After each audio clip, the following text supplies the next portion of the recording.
প্রাণঘাতী করোনার আক্রমণ ঠেকাতে আশার আলো হয়ে এসেছে প্লাজমা থেরাপি। আর এই প্লাজমা থেরাপিতে এবার সাফল্য পেয়েছেন সম্মিলিত সামরিক হাসপাতাল সিএমএইচ এর চিকিৎসক ও সশস্ত্র বাহিনীর প্যাথোলজি ইনস্টিটিউটের গবেষকরা।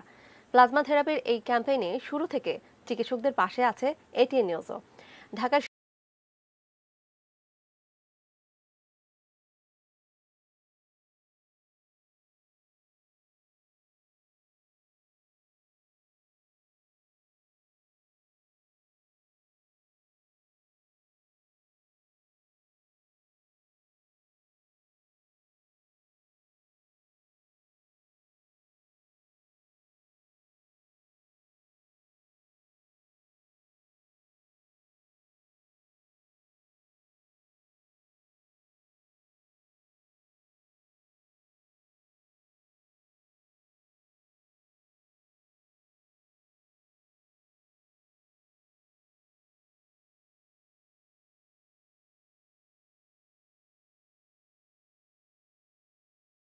সেনাবাহিনীর করোনা আক্রান্ত দ্বিতীয় সদস্য।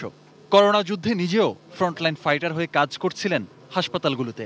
মানুষকে সেবা দেওয়ার সময় করোনায় আক্রান্ত হয়ে যান, কিন্তু 1 মাস পর ফিরে এসেছেন মানুষকে বাঁচানোর প্রবল মানসিক শক্তি নিয়ে।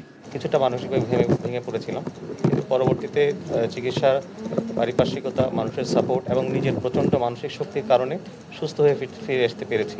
যেটি আসলে সবচেয়ে বড় ওষুধ সেটি হচ্ছে আপনার মানসিক শক্তি বা আপনার মেন্টাল পাওয়ার।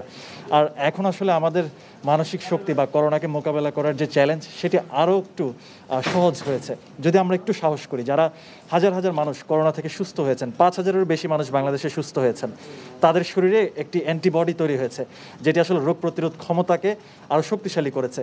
তারা যদি আক্রান্ত কোনো মুমূর্ষু ব্যক্তিকে তাদের যে রক্তরস বা যে প্লাজমাটি আছে সেটি দান করেন, অর্থাৎ এইভাবে এই মেশিনের মাধ্যমে তাদের রক্ত থেকে রক্তরসটি আলাদা করে নেওয়া হচ্ছে, যে রক্তরসে একটি অ্যান্টিবডি তৈরি হয়েছে, যেটা আসলে একজন মুমূর্ষু রোগীকে বাঁচাতে সবচেয়ে জরুরি। সশস্ত্র বাহিনীর প্যাথোলজি ইনস্টিটিউট জানায়, মঙ্গলবার থেকে ডাটাবেজের মাধ্যমে করোনা জয়ীদের প্লাজমা সংগ্রহ করা হচ্ছে। শতকরা 30% সফলতার নজির রয়েছে প্লাজমা থেরাপিতে। গুরুতর অসুস্থ রোগীকে দেয় সেই ভাইরাসগুলোর এগেনস্টে কিন্তু এই অ্যান্টিবডিটা এখন ফাইট দিতে পারবে এবং রোগীটা খুব তাড়াতাড়ি সুস্থ হয়ে উঠতে পারবে।